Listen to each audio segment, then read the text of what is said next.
Hello, I am Sarah Kirk, and thank you for joining me for this presentation about small group counseling.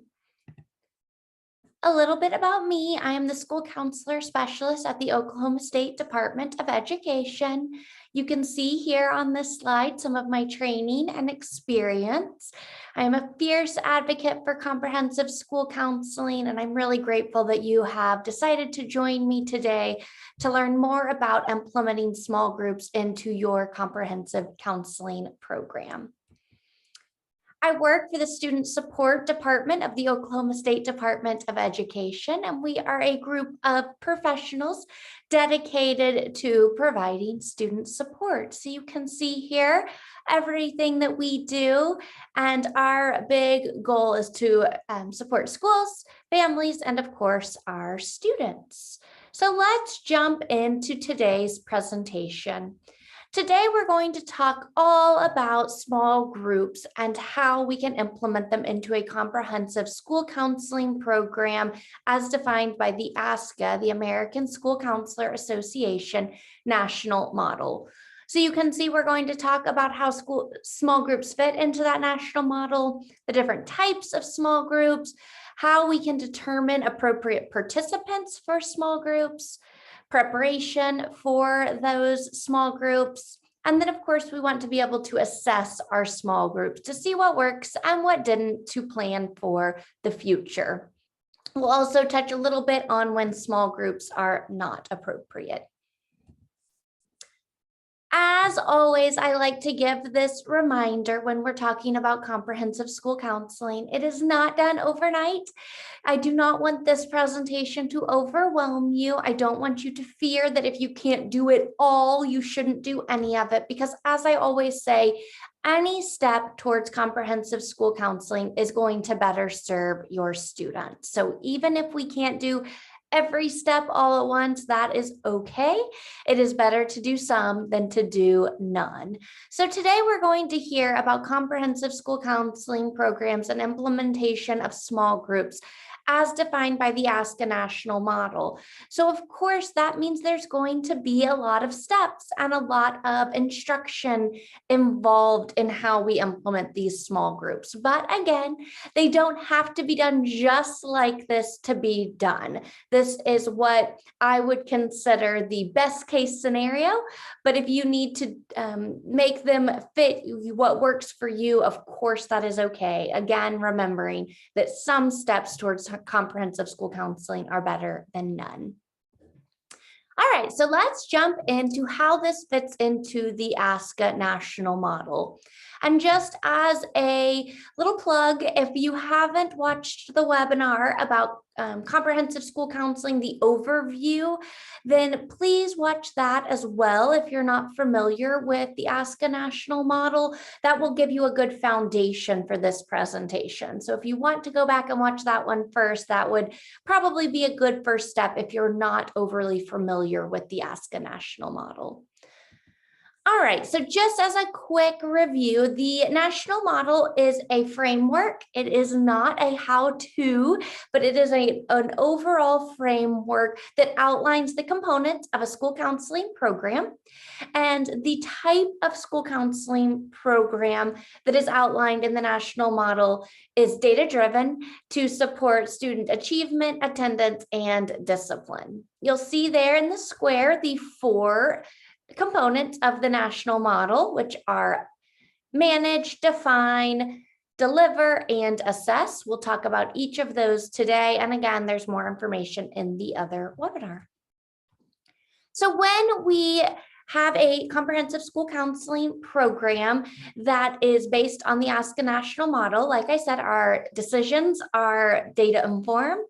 We are serving all students, so we are not a guidance counselor of the past that serves some students. We are serving all students. We are serving students by appropriate curriculum. So we are implementing curriculum, which we'll talk more about today as well. And we're also working to close achievement and opportunity gaps. That's that equity piece. We want to make sure we're serving all students and helping all students get to where they need to go. And again, the result is that improved achievement, attendance, and discipline. When we talk about comprehensive school counseling, you'll often hear school counselors talk about appropriate and inappropriate activities. And this is based on research. This is based on research that supports how school counselors can be the most effective. So you'll see on this chart here that the items listed on the right side, those inappropriate duties or activities, those are things that we're often asked to do as school counselors. But when we spend our time doing those things, we are not able to do the things on the left side of this chart, which of course impacts our overall outcome and effectiveness. So we want to really work towards doing more of those things on the left side. This is a great advocacy tool. If you haven't shared this with your administrators, district leaders, other people in leadership in your school district and in your school, this is a great way to help advocate for your position. And again, it's not just because the things on the left are more fun. In fact, the things on the left are much harder, much more difficult to implement. The things on the right are often more administrative or secretarial type duties. And so we really want to use our unique skill set as school counselors to do the things on the left side. And you'll see there that arrow is pointing towards an item that says school counselors should provide short-term individual and small group counseling services to students. So we see there that small groups are an appropriate role, which is why we are going to be talking about how to implement them today. All right, so I mentioned those 4 components of the national model. So let's look at these real quick. I'm going to click through this kind of quickly. I just want it all on here to begin so we can talk through it. I know this is a lot of words and you'll see some of them are highlighted. So let's talk about what this list is. So you can see there in bold the 4 components of the national model: define, manage, deliver, and assess. And then you'll see in the bullet points each of the things that are included in those different sections, those different components of the national model. Again, we're not going to go over all the ins and outs of the national model in this presentation, but the things that are highlighted in orange are things that we are going to go over today because they're directly connected to implementing small groups. So you'll see this slide pop up a couple of different times so that we can talk about each of those items in orange on there. But I wanted to start off with this so you can understand how small groups really are very appropriate, very aligned with the national model, because look at how many of the components, how many of the different elements it connects to. It's pretty neat. And you'll definitely see that there's at least one connection in each of the 4 components. Most importantly, the implementation of small groups fits into the deliver component. So let's go back real quick to that slide. So delivers that 3rd component. This is where we actually get to serve students. We get to serve students by providing both direct and indirect student services. And we'll talk more about both of those as we go on. But first, let's talk about direct. So back to this slide. When we think about that deliver component, we're talking about the direct student services, which includes instruction, appraisal and advisement, and counseling. So remember those 3, we'll definitely be coming back to it, but those are the 3 big buckets under the direct student services. So when we're face-to-face with students, we're typically providing either instruction, appraisal and advisement, or counseling. Small groups fit in each of those. Again, we'll talk more about that in just one second. Those indirect student services also fall under the deliver component because indirect student services are very important too. That's that collaboration, consultation, and referrals that we talk about. So while indirect student services aren't a big part of implementing small groups, I wanted to make sure and make that distinction because they're still important. And we will touch on indirect student services again near the end of our presentation. But today, most of what we're going to be talking about is direct student services because we're face-to-face with students, either doing that instruction, appraisal and advisement, or counseling. And as a reminder, school counselors are expected to spend a minimum of 80% of their time providing these direct and indirect student services. So it's a really big chunk of our time. And again, that's why we use that chart that I showed you a couple of slides back about those inappropriate and appropriate roles so that we can really make sure we're doing 80% of the time those appropriate roles, those direct and indirect student services. All right, so let's talk a little bit more about those direct student services. So there's a lot of text here I'm not going to read to you, but the big takeaway here is that we use what are called the ASCA mindsets and behaviors for student success. Those are those student standards that we want all of our students to learn as a result of our comprehensive school counseling program. So we use those mindsets and behaviors to improve student outcomes, that achievement, attendance, and discipline.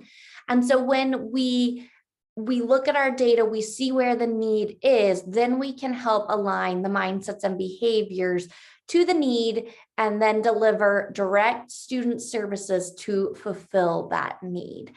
Again, there in bold are those 3 different ways that direct student services are delivered: instruction, appraisal and advisement, and counseling. Again, we'll talk more about those as we go. You'll also see there that the school counselor and student are expected to work together towards a specific goal. We'll talk a lot about goal setting in today's presentation.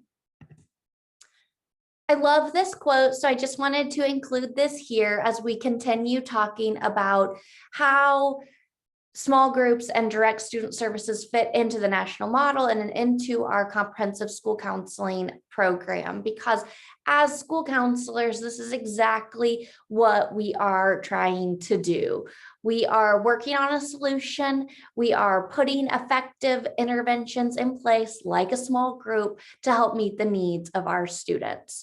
And this quote also emphasizes the importance of goal setting and precise statements about the problem. If we are just putting interventions in place because we read a book about them and they sound fun, it's not really data driven, not based on our goals. And so we want to keep that in mind too. I have seen a lot of really well-intentioned school counselors implement small groups from a curriculum that they went to a training for, or from a book they bought, or from whatever it may be, but their small groups weren't based on data, they didn't have goals, so they were just kind of implementing them for fun. Again, that's might be effective and it might be helpful, but we really want to have really strong intent behind our interventions and our supports. All right, so let's jump into the types of small groups. I'm going to try really hard to make this as clear as possible. So let's go back to that slide that looks like this. And I've now highlighted in green the part we're going to cover right now. So in green is the direct student services. Again, that's those face-to-face student services under the deliver component of instruction, appraisal and advisement, and counseling. So let's talk about that as we talk about the types of small groups. So just like we have those 3 types of direct student services, we have 3 types of small groups. They can be instruction, appraisal and advisement, and counseling. I think I've already said those words like 10 times, so you can understand that those are important, and those are where our small groups fall into, those 3 different buckets. So let's talk more about each of them. So small group instruction. Instruction is a word that can be confusing. I've heard it called lots of different things. This might be what you think of as guidance lessons or counseling lessons. The fourth edition of the ASCA National Model defines it, calls it instruction. So that's what I will use here. So you can see there that school counselors can work with small groups of students to provide instruction and activities that are designed to improve student success. So you will see here examples of small group instruction based on the three domains of academic, college and career, and social and emotional. So some examples of academic instruction small groups are topics such as study skills, goal setting, motivational support, or training for peer mentoring or tutoring programs. Those types of small groups would be considered academic, that domain, and instruction, because we are teaching a skill. That's how I like to think of it. The instruction is teaching a skill. We're teaching study skills, we're teaching goal setting. The intent of the small group is to learn a skill. The career small groups examples could be focused on specialized activities for in-depth experiences around specific career interests, as an example. So maybe you have a small group for students who are interested in a specific health profession. Maybe all of the students who want to become eye doctors, I don't know. And so maybe that would be a career small group. Another example here I didn't list, but could fall under this, is a small group for first generation college students. So that's a specific group of students that you could provide instruction about the college experience because they don't have parents and grandparents who have gone to college. I got to do something similar to that with elementary age students, and it was really an exploration type instruction. So I wasn't teaching them, you know, what college to go to or what major to look into, but we were just exploring what college was like. We did some fun projects about different colleges, both in our state and out of state. Again, just giving them that experience. Many first generation college students don't get the opportunity to visit college campuses because their parents aren't alumni or things like that many other students do. So that's an example of a small group that might be appropriate for that college and career domain. Social and emotional small groups under the instruction small group category. Those are pretty obvious. I think these are the ones we think of the most: stress management, self-regulation, all of those social skills type small groups, friendship skills, anger management, emotion management, stress reduction. I've done lots of mindfulness small groups. So lots of things like that would fit under this social and emotional instruction small groups. Again, you're teaching a skill to a small group of students. And don't forget that small group of students needs this skill, right? We're not just putting students into the small group for fun. We're doing it based on data. So if you think about this, and we'll get more into the data piece in just a minute, but if you think about like the social emotional instruction small groups, let's use that first example of stress management. So students might be identified as needing a stress management instruction small group based on any sort of needs assessment that has been given, maybe teacher observation, maybe behavior referrals due to outbursts when stressed, anything like that would qualify them for that type of small group. And again, we'll get more into the data piece and identifying participants as we go. But I hope this makes sense for that instruction small group piece. Now, don't forget, I'm going to go back here. That's the first one. Now we're going to go to that appraisal and advisement small groups. So appraisal and advisement is often misunderstood. Essentially, appraisal and advisement is just that college and career readiness piece. So the ASCA National Model defines appraisal and advisement as the helping students understand their abilities, values, and career interests and attain to the ASCA mindsets and behavior. So that's a two-part process essentially. So appraisal is that first step. And you can see there the definition of appraisal, but essentially it's helping students assess their abilities, interests, skills, and achievement. So we often see this done in those career interest inventories, things like that. That's the appraisal piece. That's the first part. The second part's the advisement piece, which is when the counselor makes recommendations based off what was found in the appraisal portion. So you want to make sure that we are using the data that is uncovered from appraisal to help guide students in their advisement. I think often we do either the appraisal or the advisement. Sometimes we forget we need to be doing both. We shouldn't be advising students without first appraising what it is that their abilities, interests, skills, and achievements are. And then that way we can provide the best advisement.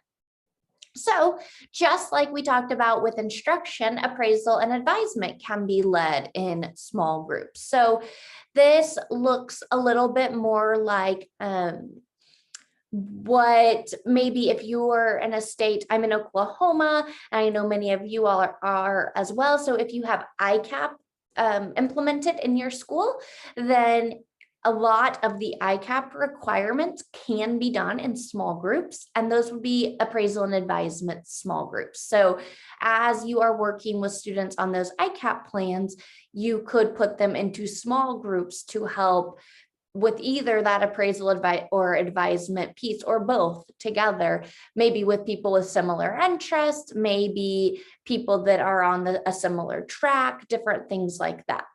I love mentioning the importance of appraisal and advisement small groups because I think it can be really relieving to school counselors to think about the fact that they can provide some of these services in a small group. Not all of it needs to be one-on-one. Some of it might need to be, and you might notice in the small group that a certain student needs more individualized support for the appraisal or the advisement process, but you could definitely start in a small group, which could really help free up your time while still providing great supports and giving students other students to help get ideas from and to brainstorm with and that sort of thing. So we've seen some great success of appraisal and advisement small groups, especially in our middle and high school, but don't underestimate the importance of it in all grades. All right, let's keep going. Oops, skipped one. Okay, so last we have the third type of small groups, which is counseling small groups. And counseling, as defined by the ASCA National Model as the third direct student service, is that professional assistance and support provided during times of transition, heightened stress, critical change, or other situations that are impeding student success. So we know in school counseling that counseling is not meant to be long-term. It is short-term in nature, but it is based on counseling theories and techniques that are effective. So we don't want it to be a complete free-for-all. We want it to have direction.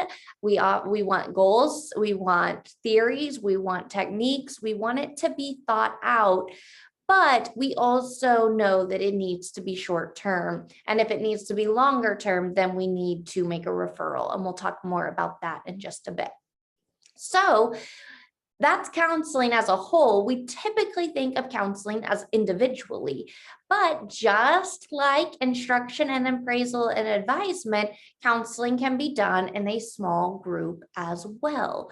So the most obvious examples of this are things like a divorce small group, a death small group, a small group for students who have an incarcerated parent,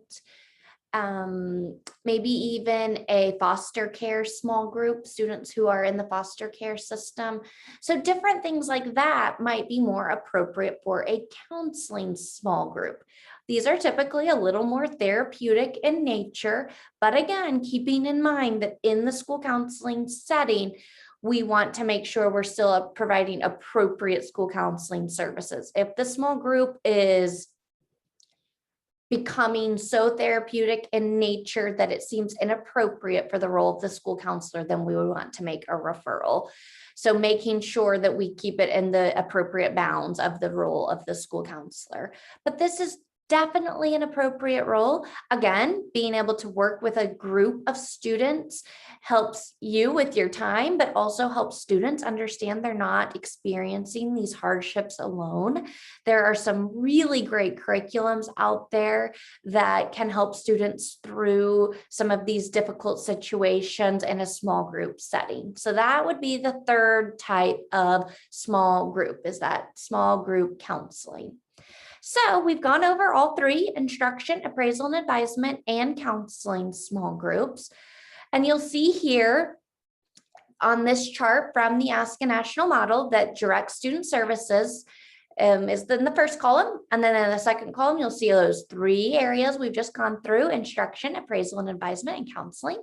You'll see that it can range who is the recipient from all students to identified students based on data. So when we are providing direct student services of instruction, appraisal and advisement and counseling to all students, that looks like those classroom counseling lessons, what some people might call guidance counseling. That's for all students. Then our data helps us decide who gets other types of support, like those small group supports or even maybe individual support. So you can see that there in that method column, that the interactions with students can be in large groups. So that could look like a presentation, a whole group, a whole class assembly, a whole school assembly, classroom, which are those classroom lessons, and then like we're talking about today, small groups. Of course, there's also that individual work, but we're not going to talk about that too much today. So I hope this makes sense and helps you really start to wrap your mind around it. I always say that anything that's taught in a large group setting or in a classroom setting can be altered to fit a small group setting. Really, all small groups is that next tier, that next level of support. Students who are not getting what they need from the large group or the classroom setting, and they need a little more individualized support, but not one-on-one. They just need a small group type setting. There are other types of small groups or types of groups that may not be considered small groups, like how we are defining them today through instruction, counseling, and appraisal and advisement. But a school counselor can totally lead these groups and it be an appropriate addition to your school counseling program. I just wouldn't consider these small groups in what we're going to be saying today, because today we're going to talk about doing the action plans and the goal setting and the data collection and all of that. And that really applies more to the types of small groups and instruction, counseling, and appraisal and advisement, not so much for those on this list. But again, totally appropriate, great addition to your school counseling program. So this would be things like book clubs, a kindness club. No Place for Hate is a great program. If you're not familiar with, I encourage you to look it up. Mindfulness or yoga clubs, gay straight alliances, Girls on the Run, student council, multicultural club, peer mediation, affinity groups, those sorts of things. Again, totally appropriate. I think I've done about all of those on that list at one time or another. Very strong additions to a school counseling program. I just would consider those a different type of group than what we're talking about today. All right, so now let's talk about determining who participates in these small groups.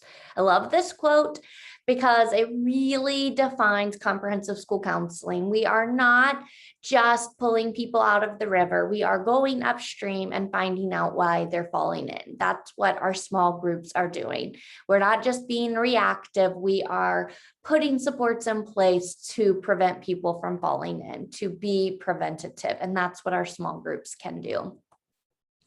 So if you look here, this might be a little small on your screen, but I really just wanted to include this to show that Those tier 1 universal strategies are really those things that all students get. So small groups don't typically fall in that tier 1 because we're not providing small groups for every student. We are instead providing small groups for targeted students who need additional support. So it's typically those tier 2 targeted interventions is where our small groups fall. You can see there that they could be at behavior interventions, academic interventions, social emotional, college career. Small groups fit all of the domains, but we would typically consider them tier 2. Again, if the student is inching their way up towards tier 3 supports in need of that really intensive and individualized intervention, most likely a small group wouldn't be appropriate either because they need something more intensive and more individualized than we can provide in a small group. And there's always the possibility of harm being done to the other students if one student is in need of more intensive support. So I really like to say small groups are a tier 2 intervention. Of course, I always say it with a grain of salt because there's always the situation that a student may not be considered a tier 2 student, but could use the support of a small group. That's totally okay. Depending on how your school utilizes RTI or MTSS or PBIS, I am totally okay with a student who maybe isn't identified as tier 2 being in a tier 2 intervention if there is a reason, data, a referral, something to support their need for that intervention. So an example here might be a student with great grades, great attendance, no discipline issues, but has an incarcerated mother and has just been placed into the foster system.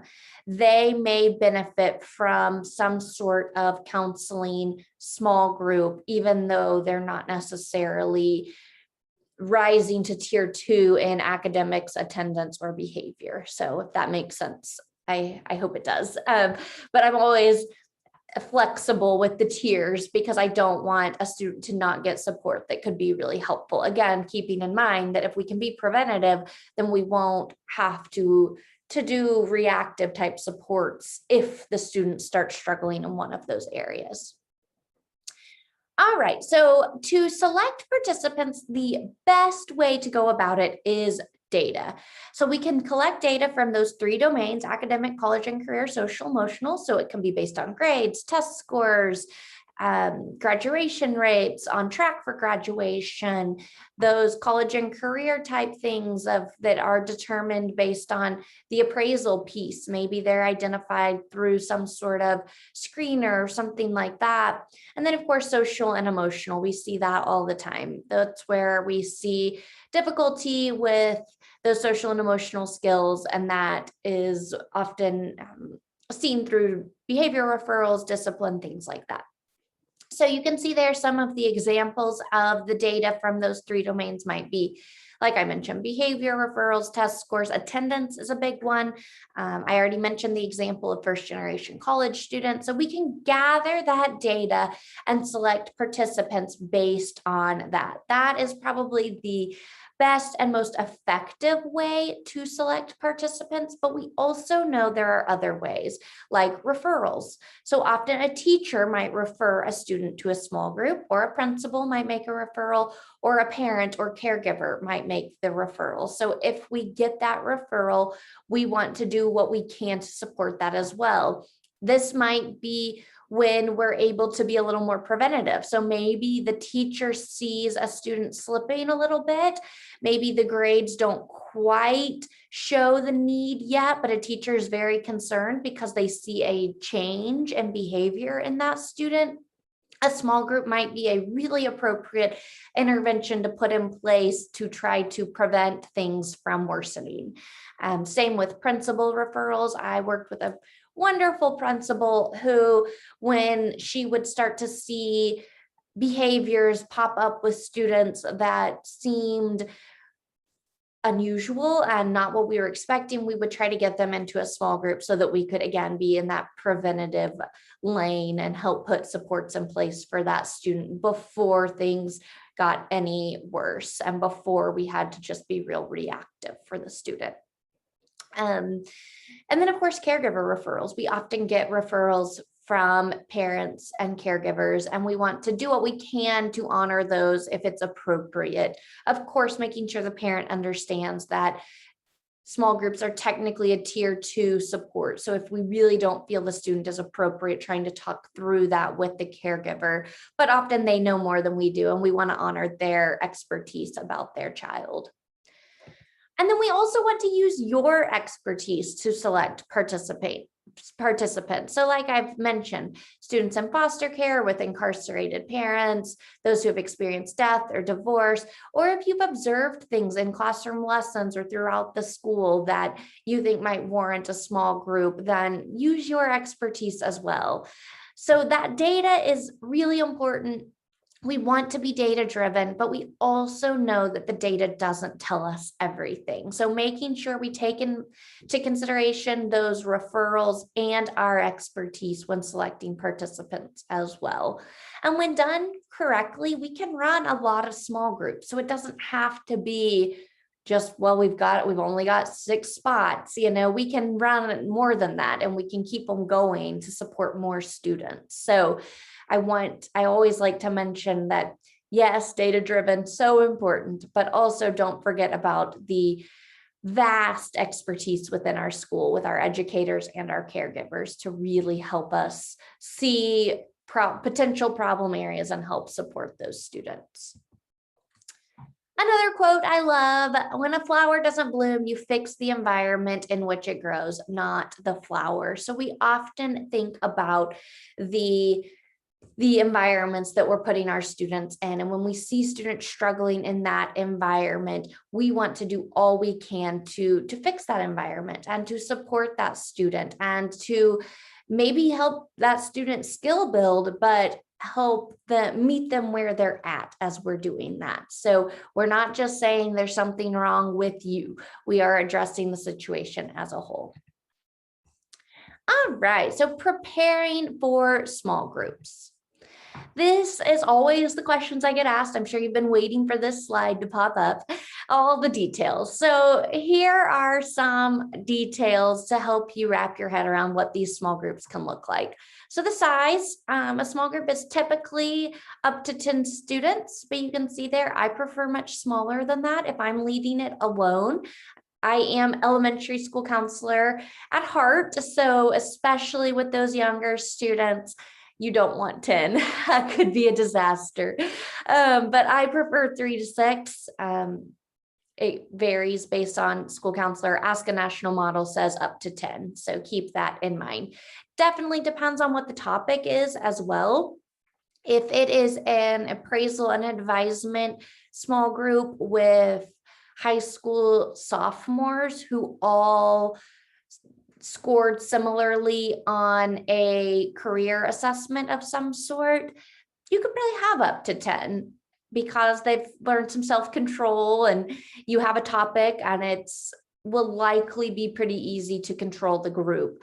If you're doing a small group on self-control, you probably don't want 10 because you're teaching a skill. That's an instruction small group, and 10 students who need to be in an instruction small group for self-control probably don't have a lot of self-control.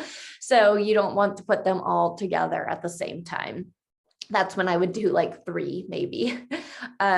So definitely keep that in mind. What you're doing, the age, all of those developmental factors are important when determining size. The length, another question I often get. I think that small groups can be very varied in length. Again, it depends on what the topic is. 4 to 12 weeks is often what you hear. And you often hear that each session should last between 20 minutes to an hour. Again, considering the topic, developmental level, age of the child, all of that. My preference is 5 to 8 weeks for 30 minutes. I have done many 4-week groups, and I'm going to share an example with you at the end. There was a 4-week group and it was super effective, but it fit the need of that group. And I'll talk more about that at the end. Typically, I think 5 to 8 weeks is best. And I like the 30-minute time point. There is research that has found that evidence-based group counseling curriculums are usually at least 8 group sessions. So that's a little higher than what I've typically done, but I wanted to include that because the research supports that. So it might be important to try to aim for a little longer group. The time that they can be done, I've done them during lunch, I've done them during RTI time, I've done them at the end of the day, at the beginning of the day, anytime that fits the school schedule. So that's where we have to use our flexibility, but we also have to use our advocacy to make sure that educators and principals understand the importance of this. And that's where our data is important. So we're not taking students out of class for fun. We're taking them out of class for an important need and to make sure we're meeting the needs of the whole child.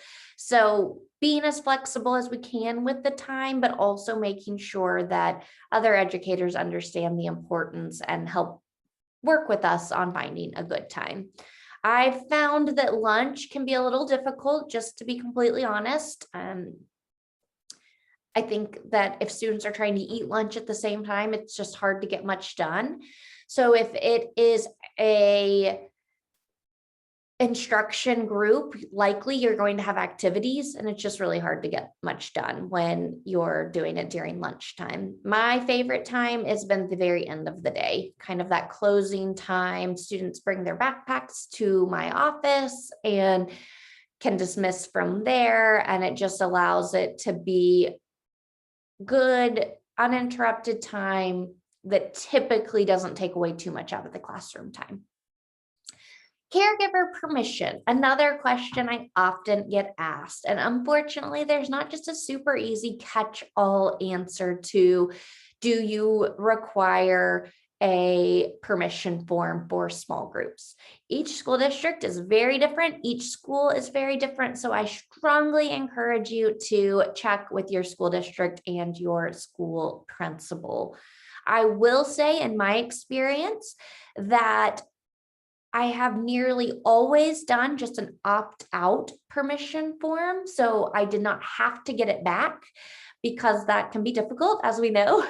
But an opt-out permission form informs the parent of what's happening, informs the caregiver of what's going on, so that they can be involved in the process. I think that's an important piece. They can help reinforce the skills we're learning or what we're talking about. But then it doesn't require that it's returned for the student to be a part of it. In the districts I've worked in, that has been appropriate.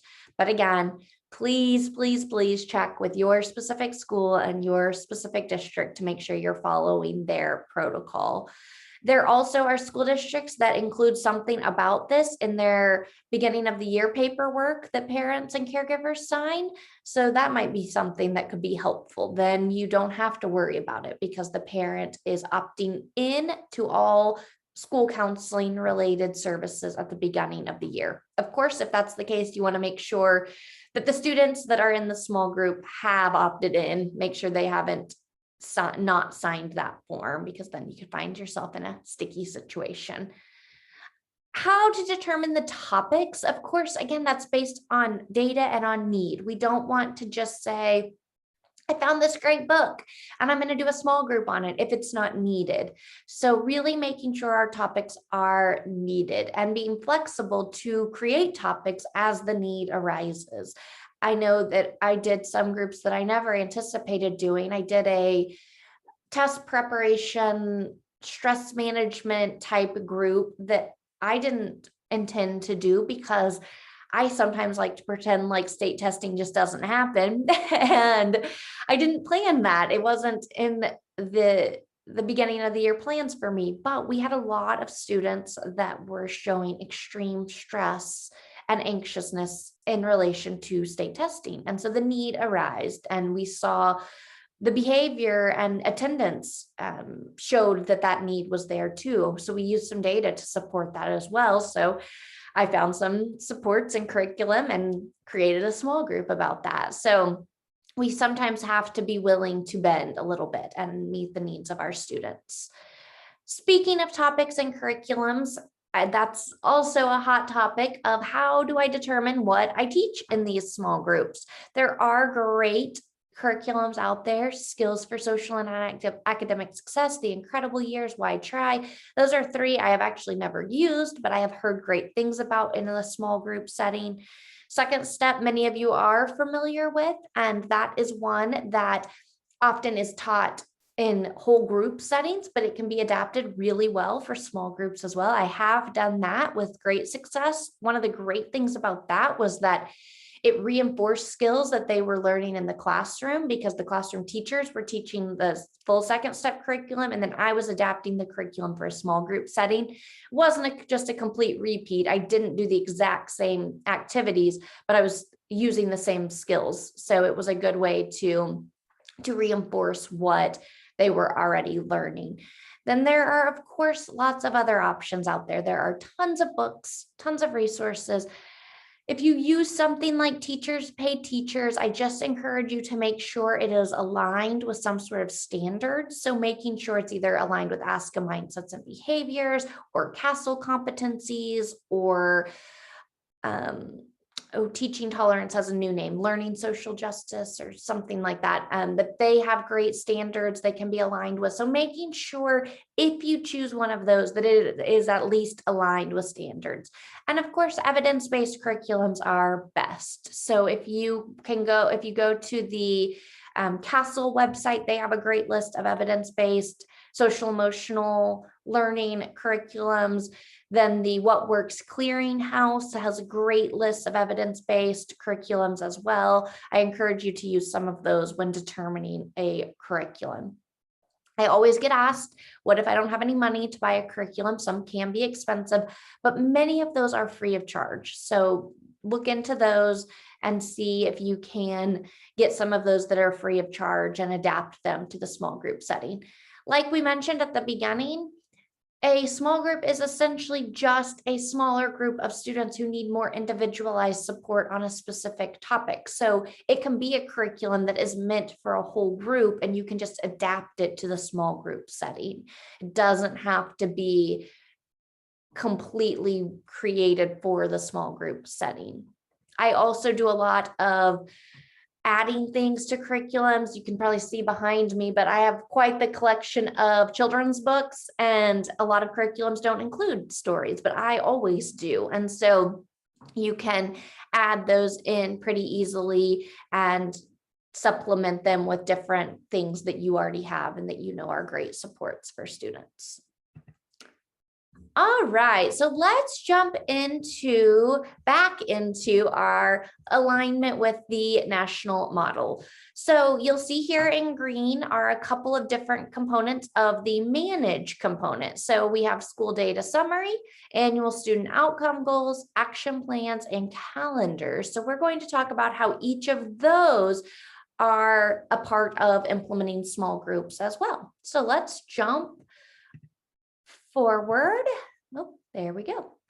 So like we said, our small groups are based on data, aligned with goals, written into action plans, included on annual and weekly calendars, and targeted to meet mindsets and behaviors. We're going to go through each of these, starting with based on data.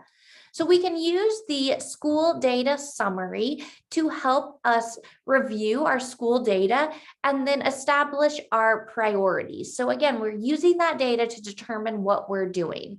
So the school data summary is a template. Oh, you probably can't see, I'm in the way. I'm going to move me down here. Hopefully that worked.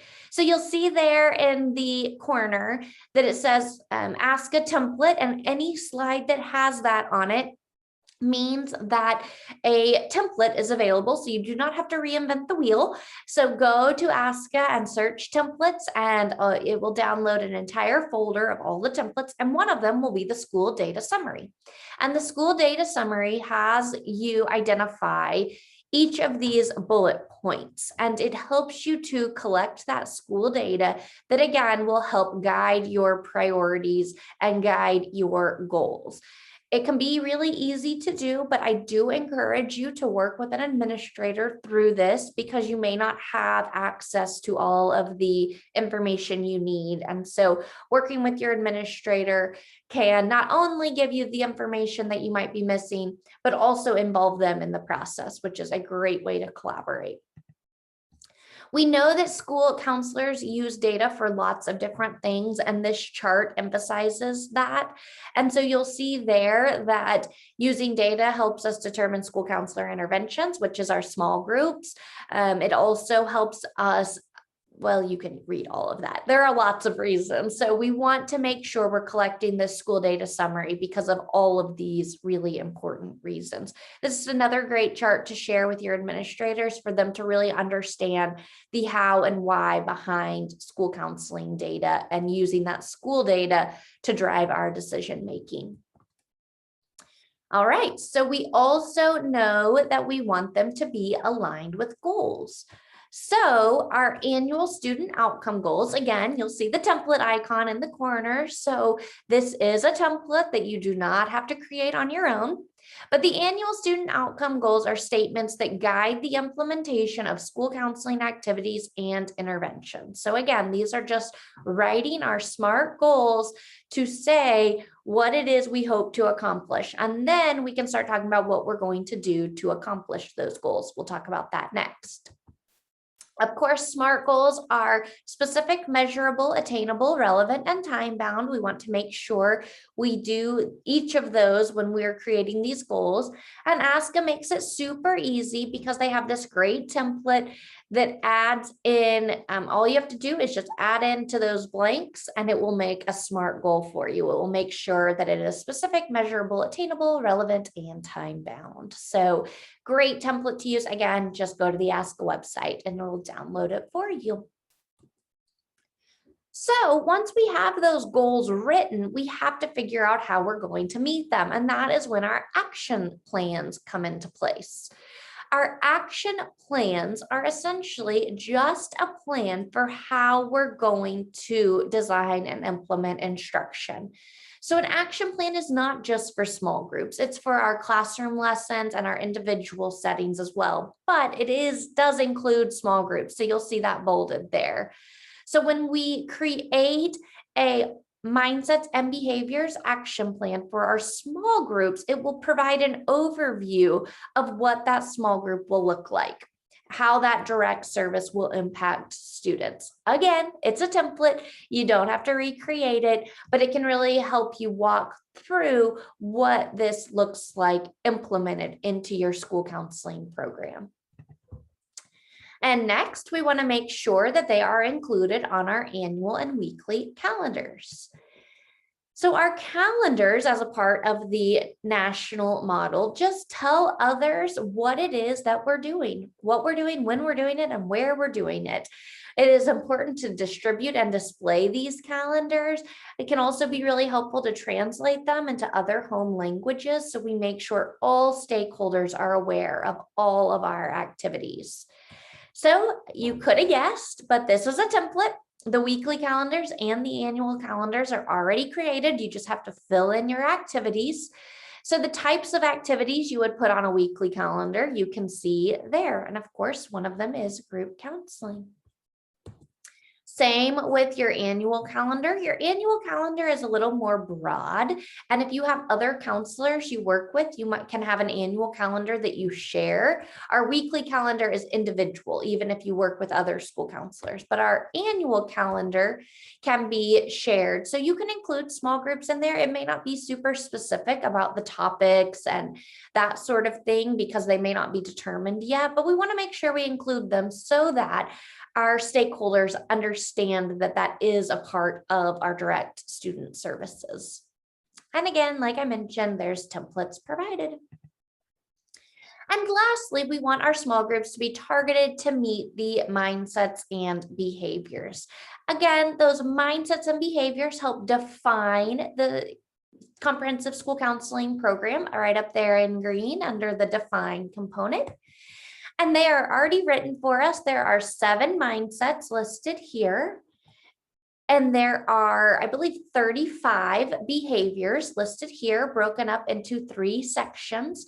So you'll use these to help plan your different school counseling groups. So you will see where the need is based on the data, write a goal, and then find mindsets and behaviors that align with that goal and implement the small group to meet those mindsets and behaviors. Again, we hope that students leave us knowing all of these mindsets and all of these behaviors, having accomplished all of those. So some of them you'll see are easier to implement than others, but they are all important when we're thinking about a comprehensive school counseling program.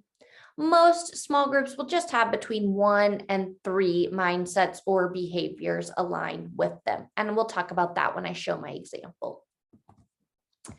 All right, so we've talked about the different areas of collecting data, writing the goals, creating the action plans, including it on our calendar, and making sure it's aligned with mindsets and behaviors.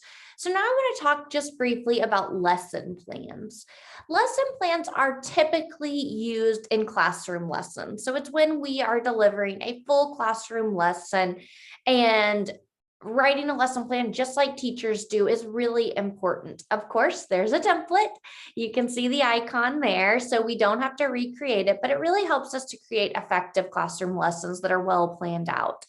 But I highly recommend using lesson plans with small groups as well. And there's a couple of reasons. One, because it helps us to be more planned out and be more effective. But the most important reason I recommend small lesson plans for small groups is it keeps your plans together so that the next year you're not trying to remember what it is that you did, what curriculum you used, what different additional materials you provided, all of that. It's just already there. Once you've created it, you have it. So for example, over the years, I've created lesson plans for small groups on tons of topics. And now I don't have to go back and recreate them when I need them. They're all right there. And I can even just edit them slightly to meet more specific needs of students. But it can be really helpful and really a time saver down the road. It might be a little more time on the front end, but less time down the road. And actually, I don't even find that they're that hard to do because there's a template and it's so easy to use. So we'll talk again more about that when I show an example of mine at the end. Here are the different components included on that template of the lesson plan. So it does have you identify 1 to 3 standards from the mindsets and behaviors. It has you state learning objectives, any materials you might need. You can see all those different things here. And again, we'll go over an example at the end. Here are some strategies for engaging lessons. I just like to make sure that whether I'm doing classroom lessons or small groups, that I implement lots of these different engaging strategies. So this is just for you in case it's helpful as you plan your small group lessons. All right, so now let's talk about assessing the small groups. So we've implemented them and now we've got to assess them. When we look at where this fits in the national model, of course, it fits in the assess component. It fits both in the school counseling program assessment and the small group results report. So we'll talk about each of those.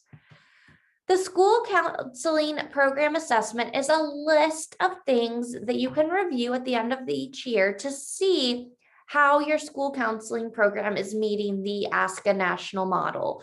And 3 of the things included fit perfectly with small groups. So one of them says designs and implements instruction aligned to ASCA mindsets and behaviors in classroom, large group, small group, and individual settings. So you can see there, if you're implementing small groups, you will meet that criteria. Same for number 2, except it's that appraisal and advisement. And same for number 3, except it's the counseling piece. So you can see there, the school counseling program assessment includes all 3 types of small groups. The small groups results report is where we really dive in to see if it worked, if our small group made a difference. So this is aligned with that action plan that you created at the beginning of the small group, but it ensures that it was effective and it informs our decision for improvement. So if you've created a lesson plan that is a small group that you implemented, then you do your results report and you see that there were areas of weakness, then you can just go back and edit that lesson plan to improve those areas. It's a great way to strengthen your school counseling program. And of course, to be data informed in all that we do. And then once we have that data, we want to make sure we publish it. This lists several ways we can publish our data. This isn't just for small group data. We want to publish all of the data from our school counseling program, but small group data is a great thing to publish as well. We want our stakeholders to know how impactful our school counseling program is, including those small groups that we implement. So with our data that we create and we publish, of course, we want to make sure we maintain confidentiality, not sharing anything that could give away who was in the small group, but we can post graphs that don't share any confidential information. And I wanted to share a few with you. So this is from a small group that I did. This was a group that was focusing on self-control. And you can see there that in 2018 through 2019 school year, they had quite a few behavior referrals. And then 2019, before the group, they were starting to ramp back up. So we put them in a group and worked on self-control. And you can see there, you don't see any yellow, and that's because the rest of that school year, in all honesty, this was the 2019-2020 school year, so it was cut short, but I did the group in, I believe it was the end of September and beginning of October for this small group. So from October until schools closed in March, they had 0 behavior referrals. So of course that was a success. Here is a different group that we did for students who were struggling with attendance. I love this story, so I'm going to share it real quick. This was at a school I was at. I was brand new, and one of the things the principal assigned me to do was to give out tardy slips. And of course, I knew that that was on the inappropriate list that we looked at the beginning. It was an inappropriate activity for school counselors to be doing that. It wasn't an appropriate use of my skill set to be handing out tardy slips in the morning. But I was at a brand new school, and so I was kind of thinking through what I was going to do to advocate to get that activity removed from my assignments. And I came up with the idea of doing a small group for students who were having really low attendance first thing in the morning. And so instead of giving out tardy slips, I started a little group. I didn't call it an attendance group. I called it a mindfulness group because we practiced mindfulness each morning. But the real intent was to get them to school on time, and we made it fun so they wanted to be there. And so the goal was to increase attendance, and the students knew that. And the students knew that we wanted to increase our attendance and that we were going to try to work on that by meeting together each morning for a quick mindful moment. And you can see there that before the group, their attendance was lower, and they had amazing attendance after the group. They loved it. I got lots of visitors in the morning once the group ended. They wanted to continue meeting, but it was still a really great success and a great form of advocacy because I no longer had to do tardy slips. This one's hard to see, but this is a pre and post test that I gave to teachers for students who were in a small group. So I gave them a pre-test to fill out about their students before the group started, and then a post-test. So the red is the after the small group, and most of them we wanted to go up. I think all of them we wanted to go up. So like that first question says student listens to others. So it was below 75% before the group, and it looked like it went up to about 80%. So as you can see, I think every category improved except one after the test. So this would be considered perception data. We're not going to do a deep dive into the types of data today, but just as a little extra credit, I guess, this graph would be outcome data. This one is also outcome data, but this one's perception because it's not changing the student outcomes, but it's changing the teacher perceptions. So those are just some examples that I like to share of how a small group data can be collected and then published. These were super easy, didn't take much time at all, but obviously really impactful for advocating for my role and for showing my effectiveness. So just briefly, I want to talk about when a small group is not appropriate. And I think we've pretty much covered this, but you can see here I've highlighted referrals. And that's because when a student needs more intensive support than that can be provided in a small group in the school setting, we of course want to make a referral. So we would want to refer them to an outside agency that can provide more intensive and individualized support. I already mentioned it, but I'll mention it again, that keeping a student in a small group when it's not appropriate can actually do more harm than good, mostly to the other participants, and it's not fair to them if they're an inappropriate fit. So making sure that we don't keep a student in a small group when they're moving towards being a tier 3 student, or if their behavior is really extreme, or if they're disrespectful to the others, then some sort of individualized support is more appropriate than keeping them in a small group with other students. So just keep that in mind as you implement small groups as a part of your school counseling program. All right, so in summary, here's a little step-by-step of everything we've talked about today. So when we first start implementing small groups, we want to first look at school data. We would then want to write our goals and our action plans to address those specific mindsets and behaviors. We want to determine participants, get caregiver permission if needed. Remember, check with your school and district. Create lesson plans using the template provided by ASCA. Use some sort of data collection pretest. So that can be a pretest to students, caregivers, teachers. That's that perception data. We can't graph perception data without having first that pretest data. So we then would want to begin the group. I think it's always important to mention that creating some sort of group norms and expectations are really important piece of a group. We want to make sure that the group is cohesive and that the climate is positive when we have these groups. And that can sometimes take time, and that's okay. We want to give the group that time to form effectively. We want to then complete the 4 to 12 sessions and then do some sort of data collection post-test, again, with students, caregivers, and or teachers.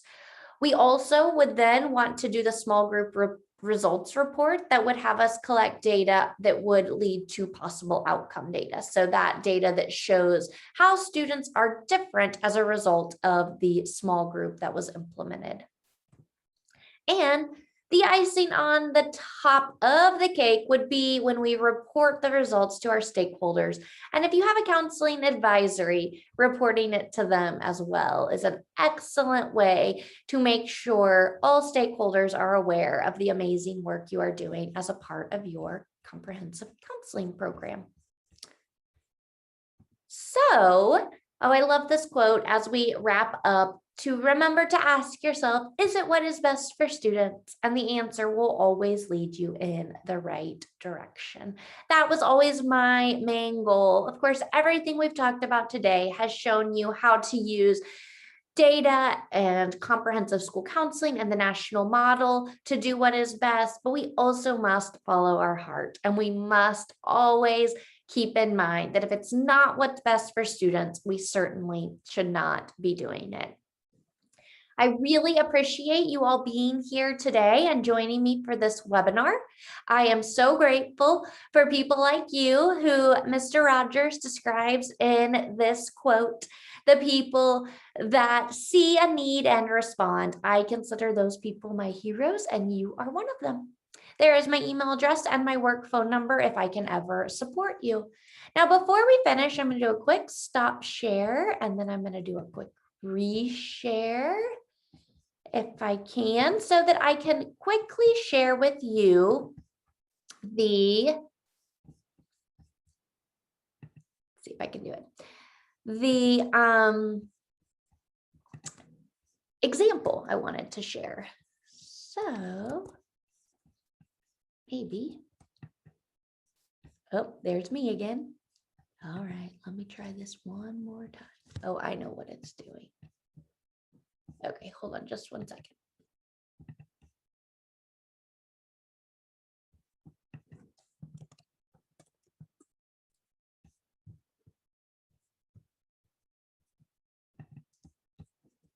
Okay, let's try this again.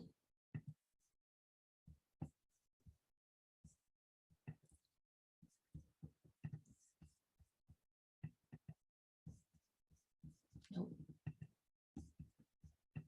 Thanks for bearing with me. Here we go. Okay, so you can see on the screen now, hopefully. Nope, that's not what I wanted you to see. Oh, technology.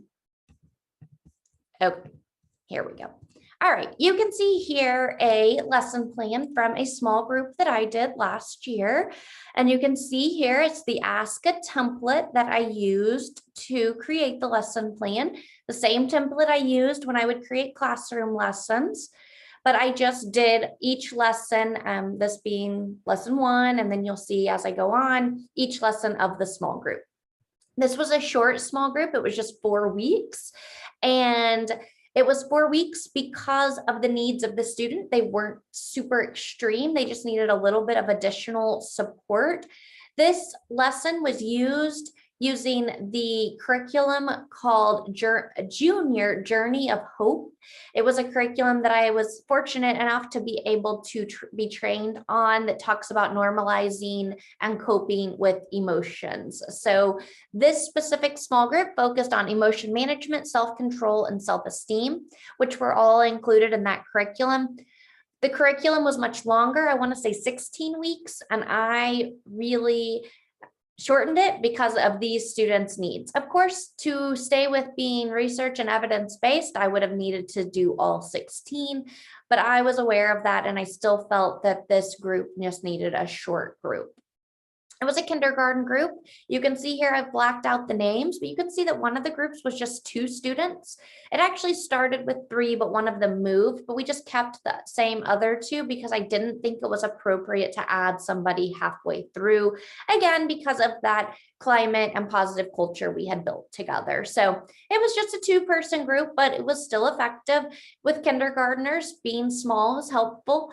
And for these 2 particular groups, I just had them going at the same time. So one met on Tuesdays and one met on Thursdays, made it very easy on me and didn't take much time at all. This was one of those that I did at 30 minutes at the end of the day. You can see here the mindsets and behaviors that this group was meant to meet, and those stayed the same throughout the 4 sessions. This is lesson 1 of 4. You can see here I listed the learning objectives. Those did change because our objectives for each lesson were different. The materials I listed here helped me to stay organized, so I knew what I needed. You can see that the materials for lesson 1 included the teacher pretest. I put those in their boxes and they were paper pretests. The students did a pretest that was on the computer and this linked it to the pretest that I gave them. I also had poster paper because we wrote our group expectations there. Yogi the dog was a little stuffed animal that the students were very familiar with. We used it as a talking tool. So if you weren't holding Yogi, you couldn't be talking. A sunshine and a cloud were 2 little cutouts that I had that we did as an icebreaker every time, where they shared a sunshine, which was something happy, and a cloud, which was something that was making them feel sad or something that was upsetting that was happening in their lives. It was just a get to know you tool that didn't take too long, but allowed them to share at the beginning. Students are always able to skip that if they want. The book I used for this particular presentation is listed there, and then the different materials we needed for the activity. You can see here that especially in this first session, we went over the group guidelines and the goals of the group, but we reviewed those every single session. I did have students share ideas for our agreement and we wrote those on the poster paper. Of course, we went over the talking tool and I had a chime that I used to get students' attention as well. So it's always important to go over those things. I did the same things for those that I did in the classroom. Yogi was our talking tool when I did classroom lessons. The chime was used in classroom lessons to get people's attention. So they were very familiar with those. And then I taught the content. So you can see here was reading a book, and then we had an activity, and then we had a closing. So the other elements of the lesson plan are the data collection piece, and most of that data comes at the end. So then we get lesson 2, again, same at the beginning. So it made making this very easy, but different materials, different learning objective because this was a new lesson. You can see here that I went back over the group guidelines as a review, but then we hopped right into the content and practicing the content. We summarized and we closed. Data collection again, just the participation data here, and the other data comes at the end. So we'll skip through here. This stays the same, but we'll go to lesson 4. Here in lesson 4, we have a conclusion because it was just a 4-week group. I give a post test and we close up with our last content, summarize. I did do a conclusion about what we learned. I gave out folders that offered them opportunities to learn more on their own with some activities and things. And then I gave out certificates for their completion of the group. But here you'll see that I have the perception data, that's how many students and for how long. Then I also have the mindsets and behavior data. So the perception data here is the same as that graph I showed you earlier. I'll show it to you real quick. So you can see here the results, pre-test and the post-test, and then hopefully the graph will load so you can see those results. That was able to give me some great perception data. And I also was able to get some outcome data. You can see here, this is that outcome data I shared with you earlier as well that showed the behavior referrals going down and the attendance improving. So included there are the different pieces of data. It's great to have that in your lesson plan because as you create the next group, I can just take that out, but I can remember what pre-tests and post-tests I used and that sort of thing. So this can be super helpful and super effective. I love the lesson plan template. Again, it's optional, but I find it incredibly helpful. So that is all I have for you today. Thank you again for joining, and I hope you will join us for more webinars as we dive deeper into comprehensive school counseling as defined by the ASCA National Model. Thank you.